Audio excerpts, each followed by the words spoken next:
कहानी की शुरुआत में हमें ओरका नाम के एक वाटर पार्क को दिखाया जाता है। इस वाटर पार्क के अंदर सीटो नाम के एक व्हेल को 20 सालों से कैद करके रखा गया है। इसी के साथ हमें ये भी बताया जाता है कि सीटो काफी स्मार्ट है, उसकी सोचने और समझने की क्षमता बाकियों से अलग है। बाकी व्हेल्स झुंड में रहना पसंद करती हैं, लेकिन वो अकेली रहती है। इसके बाद हमें इस वाटर पार्क के 2 कर्मचारियों को दिखाया जाता है जो सीटो की देखभाल करती हैं। ये दोनों आपस में बातें कर रही थी कि जब से सीटो का बच्चा उससे अलग हुआ है तब से वो काफी अजीब बर्ताव कर रही है। आजकल वो ठीक से खाना भी नहीं खा रही है और जब भी मैं उसे अपने पास बुलाती हूँ तो वो मेरे पास भी नहीं आती। हालांकि पहले वो ऐसा नहीं थी, लेकिन कुछ हफ्तों से वो ऐसा कर रही है। इन दोनों के घर जाने का समय हो गया था, लेकिन जाने से पहले एक लड़की सीटो को देखने के लिए जाती है। घर जाने से पहले वो सीटो को खाना देने के लिए आई थी। फिश टैंक के पास आने के बाद वो सीटो को काफी समय तक आवाज लगाती है, लेकिन वो उसके पास नहीं आती। उसे लगा कि अगर वो पानी के अंदर जाकर के सीटो को आवाज लगाएगी तो वो उसके पास आ जाएगी। इसके बाद वो पानी के अंदर जाकर के उसे आवाज लगाती है और सीटो आती भी है, लेकिन उसकी मौत बनकर वो उस लड़की पर हमला करके उसे खत्म कर देती है। इसके बाद सीन शिफ्ट होता है और हमें मैडी नाम की एक लड़की को दिखाया जाता है जो एक रेस्टोरेंट में काम करती है। यहाँ पर हम उसके बॉयफ्रेंड चैट को देखते हैं। ये दोनों एक दूसरे से बहुत प्यार करते थे और जल्द ही शादी करने वाले थे। आज वो मैडी के लिए एक छोटा सा गिफ्ट लेकर आया था। मैडी हाई स्कूल में थी और वो जल्द ही एग्जाम देने वाली थी। वो मैडी से कहता है कि एग्जाम खत्म हो जाने के बाद हम दोनों बाहर शिफ्ट हो जाएंगे, जिसके बाद हम दोनों साथ मिल करके ग्रेजुएशन कंप्लीट करेंगे। मैडी उसके इस बात पर राजी थी। इसके बाद वो मैडी को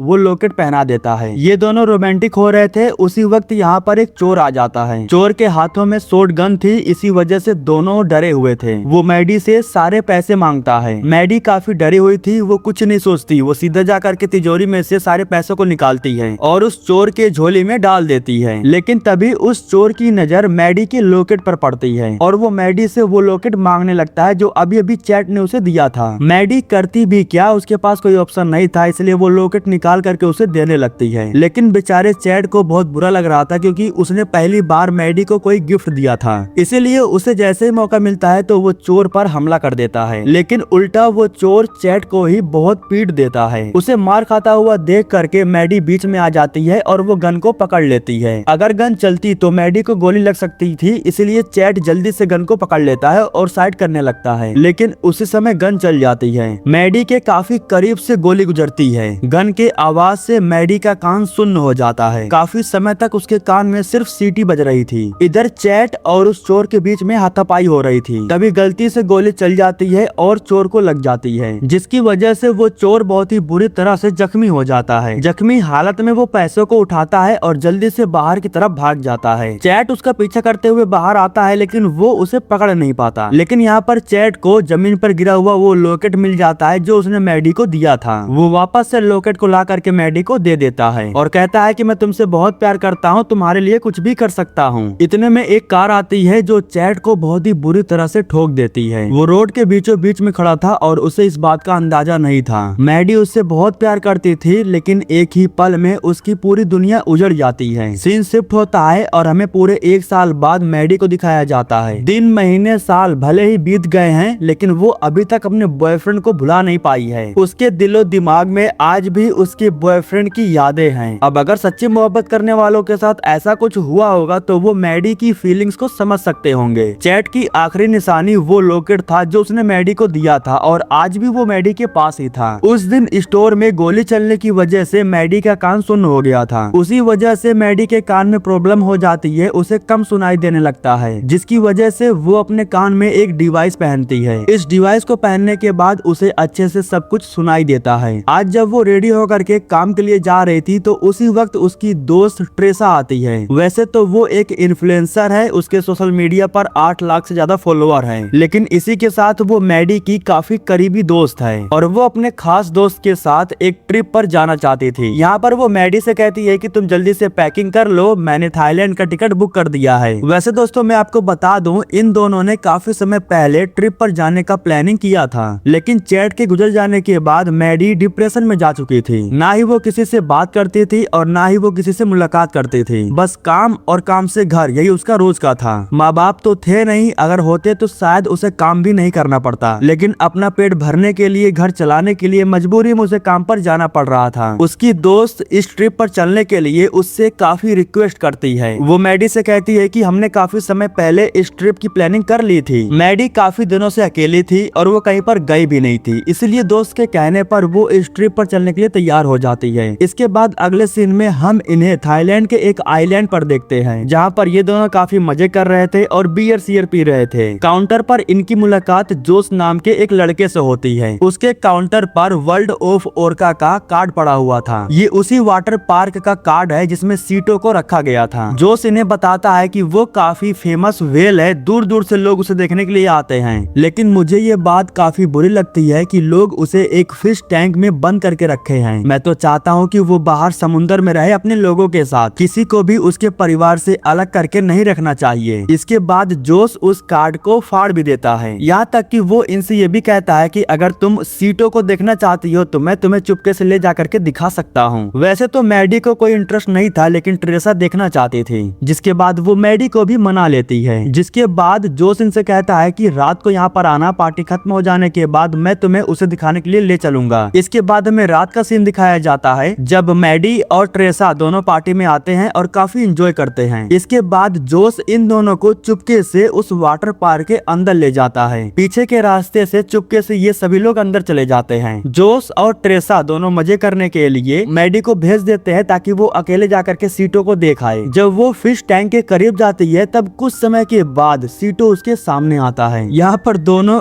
एक दूसरे को काफी ध्यान से देख रहे थे। उसी समय फिश टैंक के ऊपर हम एक क्लीनर को देखते हैं जो यहाँ की सफाई कर रहा था, लेकिन गलती से उसका पैर फिसल जाता है और वो फिश टैंक में गिर जाता है। आवाज सुन करके मैडी पीछे की तरफ देखती है और उसी वक्त सीटो ऊपर चली जाती है। मैडी दोबारा मुड़ करके देखती है तो उसे सीटो नहीं दिखाई देती, लेकिन उसे एक इंसान की लाश दिखाई देती है जो खत्म हो चुका था। मैडी डर जाती है और वो भाग करके अपने दोस्तों के पास चली जाती है। वो इन्हें बताती है कि उसने फिश टैंक में एक इंसान की लाश देखी। ये लोग कुछ कर पाते उससे पहले ही यहाँ पर वॉचमैन आ जाता है जो इन सबको देख लेता है। जिसके बाद ये सभी लोग जल्दी से वहाँ से भाग करके बाहर आ जाते हैं। ये सभी लोग वापस घर नहीं जाते हैं बल्कि बीच के किनारे जाकर के पूरी रात सोते हैं। सुबह होने के बाद ट्रेसा जाकर के मैडी को उठाती है और उससे कहती है कि तुम्हारे लिए एक गिफ्ट है, और इस गिफ्ट को जोश ने प्लान किया था। इसके बाद जोश इन दोनों को जेट स्काई पर बैठाता है और इन्हें समुद्र के बीचों बीच में ले जाता है। समुद्र के काफी आगे जाने के बाद बीच में इन्हें एक जगह दिखाई देती है जो पूरी तरह से खाली पड़ा हुआ था। यहाँ पर जोश इन्हें बताता है कि इस जगह पर अक्सर लोग कम आते हैं क्योंकि इस जगह को लोग श्रापित मानते हैं। वैसे ये सभी लोग यहाँ पर एंजॉय करने के लिए आए थे, लेकिन ट्रेसा अपने फोन से चिपकी हुई थी, इसलिए जोश उसका फोन छीन लेता है और जेट स्काई के अंदर रख देता है। लेकिन इससे कोई फर्क नहीं पड़ता है क्योंकि फोन तो मैडी के पास भी था। वो धीरे से मैडी का फोन ले लेती है। इसके बाद मैडी धूप सेकने के लिए एक फ्लोटिंग ट्यूब पर आराम करने लगती है। वहीं दूसरी तरफ जोश और ट्रेसा ये दोनों जेट स्की को चारों तरफ गोल गोल घुमा रहे थे और फोटोज वगैरह क्लिक कर रहे थे। इतने में अचानक से जेट स्की के नीचे कुछ आ जाता है जिसकी वजह से वो पूरी तरह से पलट जाता है। ये दोनों पानी में गिर जाते हैं और इस दौरान ट्रेसा के हाथ में जो मैडी का फोन था वो गलती से उसके हाथों से छूट जाता है और वो पानी में नीचे गिर जाता है। वैसे ट्रेसा और जोश को कुछ होता नहीं है, वो सही सलामत पानी के ऊपर आ जाते हैं। ट्रेसा जल्दी से मैडी की तरफ चली जाती है। वो मैडी के साथ फ्लोटिंग ट्यूब पर बैठ जाती है। दूसरी तरफ हमारा हीरो जोश जेट स्की का इंजन चेक करने के लिए जाता है, लेकिन तभी अचानक से यहाँ पर वेल आ जाती है जो फिर से उस पर हमला कर देती है, जिसकी वजह से जोश एक बार फिर से पानी में गिर जाता है। वो काफी डरा हुआ था, इसलिए वो भाग करके मैडी और ट्रेसा की तरफ जाने लगता है। जैसे वो उनके करीब पहुंचता उसी समय वेल उस पर हमला कर देती है और वो उसे अपने साथ लेकर चली जाती है। यहाँ पर इन्हें यह भी मालूम चलता है कि वो वेल सीटो है। फिलहाल इन दोनों को इस फ्लोटिंग ट्यूब से बाहर निकल करके किसी जमीन वाले सतह पर जाना होगा, क्योंकि सीटो कभी भी वापस आकर के इन पर हमला कर सकता था। तभी मैडी को एक चट्टान दिखाई देती है। वो ट्रेसा से कहती है कि हमें जल्दी से उस चट्टान के ऊपर जाना होगा, अगर हम वहाँ तक पहुँच पाए तभी हम सीटो से बच पाएंगे।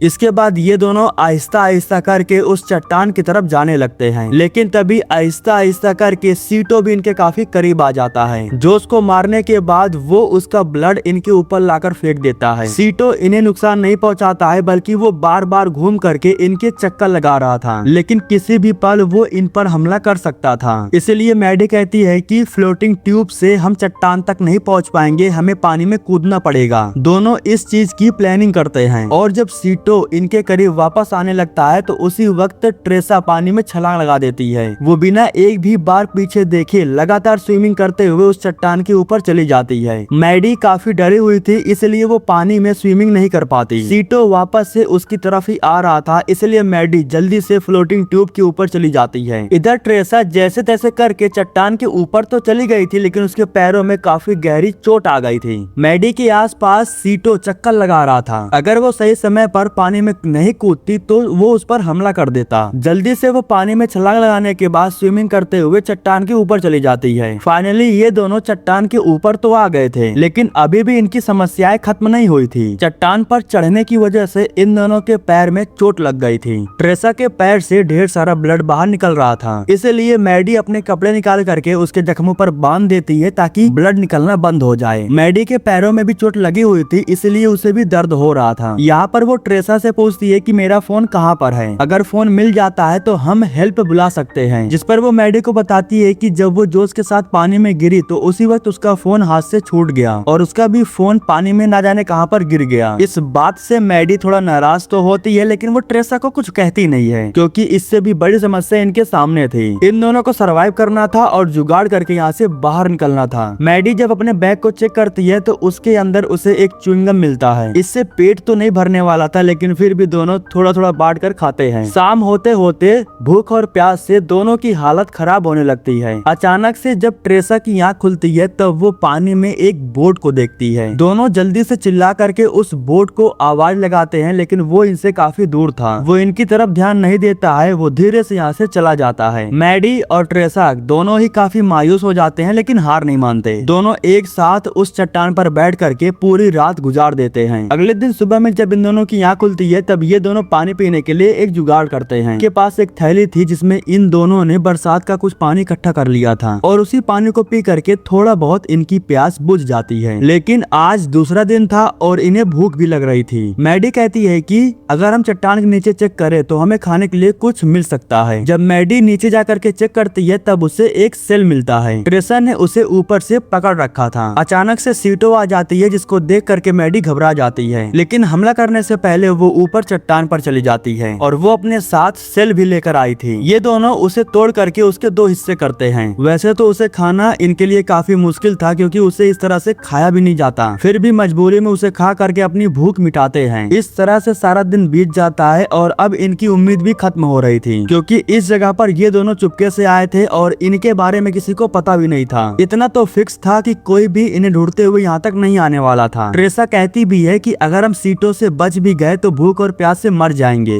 इसीलिए अगर हमें यहाँ से बच करके निकलना है तो रिस्क लेना होगा। वो मैडी को बताती है कि जेट स्की के अंदर मेरा फोन है और अगर हमें वो फोन गलती से भी मिल जाता है तो हमारा बचना तय है। लेकिन मैडी को ये प्लान बिल्कुल भी पसंद नहीं आता। वो नहीं चाहती थी कि ट्रेसा अपनी जान जोखिम में डाले। वो नाराज होकर के अपने कान से डिवाइस को निकालती है और उसे चट्टान पर रख देती है। ट्रेसा जिद कर रही थी कि उसे जाना ही होगा, लेकिन मैडी उसे मना कर रही थी, क्योंकि वो अपने खास दोस्त को नहीं खोना चाहती थी। इस दुनिया में उसके अलावा और कोई था भी नहीं। हालांकि ट्रेसा उससे कहती भी है कि अगर मैं ये काम नहीं करूंगी तो हम में से कोई भी जिंदा नहीं बच पाएगा। मैडी ने अपने कान का डिवाइस निकाल रखा था, इसलिए उसे कुछ भी सुनाई नहीं दे रहा था। ट्रेसा धीरे से पानी में उतरती है और वो जमीन की तरफ जाने लगती है। हालांकि कुछ समय के बाद मैडी को इस बात का एहसास होता है कि ट्रेसा पानी में जा चुकी है। वो ट्रेसा को आवाज लगा करके उसे वापस आने के लिए कहती है, लेकिन ट्रेसा वापस मुड़ने वाली नहीं थी। यहाँ पर सीटो को भी ट्रेसा के बारे में पता चल जाता है, इसलिए वो उसकी तरफ जाने लगता है। अगर वो ट्रेसा के पास पहुँच जाता तो वो उसे मार भी सकता था। सीटो का ध्यान भटकाने के लिए मैडी पानी में छलांग लगा देती है, जिसके बाद सीटो घूम करके वापस मैडी की तरफ आने लगता है, लेकिन वो मैडी पर हमला करता उससे पहले ही वो चट्टान पर चली जाती है। सिर्फ मैडी की वजह से ट्रेसा सही सलामत जमीन पर पहुंच जाती है। जैसे ही वो जमीन पर पहुंचती है तो उसी वक्त उसे आसमान में एक प्लेन दिखाई देता है। ये दोनों चिल्ला करके प्लेन का ध्यान अपनी तरफ खींचने की कोशिश करती हैं, लेकिन इन्हें कोई नहीं देखता। ये दोनों काफी समय तक चिल्लाती हैं, लेकिन वो प्लेन इनके ऊपर से गुजर जाता है, जिस वजह से ट्रेसा को गुस्सा आता है और वो आउट ऑफ कंट्रोल हो जाती है और उसका गुस्सा उस पर ही भारी पड़ जाता है। उसे इस बात का एहसास नहीं था कि धीरे धीरे सीटो उसके करीब आ रहा है। जैसे ही उसे मौका मिलता है तो वो ट्रेसा पर हमला कर देता है और उसे पानी में खींचने लगता है। पूरी ताकत लगा करके ट्रेसा खुद को बचाने की कोशिश करती है। जैसे तैसे करके वो सीटो को चकमा दे करके वापस से जमीन पर आ तो जाती है, लेकिन जमीन पर आने के बाद हमें मालूम चलता है कि सीटो ने उसका बहुत बुरा हाल कर दिया था। उसका एक पैर पूरी तरह से गायब हो चुका था। बॉडी में से लगातार ब्लड निकलने की वजह से उसकी मौत हो जाती है। उसकी हालत देख करके मैडी को बहुत रोना आता है। वो कुछ करना तो चाहती थी लेकिन कुछ कर नहीं सकती थी। रात होने के बाद वो अकेले ही चट्टान पर वक्त बिता रही थी। उसे पता चलता है कि उसके कान की सुनने वाला डिवाइस भी डिस्चार्ज हो चुका है। अब वो किसी काम का नहीं था, बिना डिवाइस को वो कुछ भी नहीं सुन सकती थी। रात के समय में बादल गरजते हैं, तेज तूफान आता है, बारिश भी होती है लेकिन उसे कुछ भी नहीं सुनाई देता। जब बारिश हो रही थी तब सीटो ऊपर आती है। वो मैडी के ठीक सामने थी। मैडी उसकी आंखों में देखती है और उससे कहती है कि इंसानों ने तुम्हारे साथ बहुत बुरा किया। उन्होंने तुम्हें 20 सालों तक एक वाटर पार्क में बंद करके रखा, तुम्हें तुम्हारे बच्चों से भी अलग कर दिया। सीटो के जाने के बाद मैडी डिसाइड करती है कि वो पानी में उतर करके जमीन की तरफ जाने की कोशिश करेगी। उसे जैसे ही मौका मिलता है तो वो पानी में उतर करके जमीन की तरफ जाने लगती है। वो सबसे पहले एक चट्टान से दूसरे चट्टान पर जाती है और इस तरह से वो जमीन पर पहुंच जाती है ट्रेसा के पास, जहाँ पर वो उसकी डेड बॉडी को देखती है। शरीर से सारा ब्लड निकल जाने की वजह से उसकी मौत हो चुकी थी।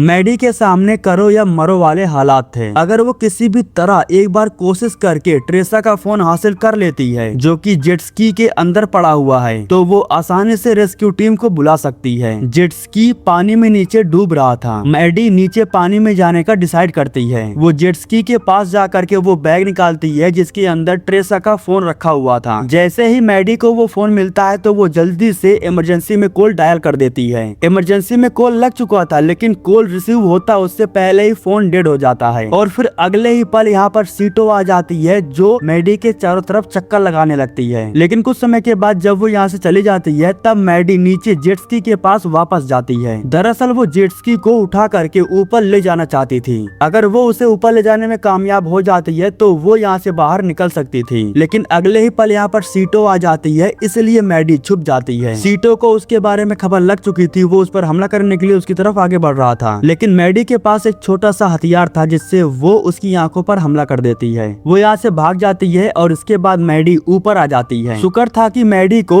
जेट स्की में एक लाइफ जैकेट मिल जाता है जिसको पहनने के बाद वो पानी पर आराम से तैरने लगती है। अब उसे हाथ पैर चलाने की कोई जरूरत नहीं थी, लेकिन वो काफी परेशान हो चुकी थी, इसलिए वो बेहोश हो जाती है। अगले दिन सुबह में हम उसके ऊपर एक हेलीकॉप्टर को देखते हैं। ये रेस्क्यू टीम वाले थे और ये मैडी को बचाने के लिए आए थे। मैडी ने ट्रेसा के फोन पर इमरजेंसी कॉल किया था, इसीलिए रेस्क्यू टीम ने उसे ढूंढकर बचा लिया। इसी के साथ ये कहानी यहीं पर खत्म हो जाती है।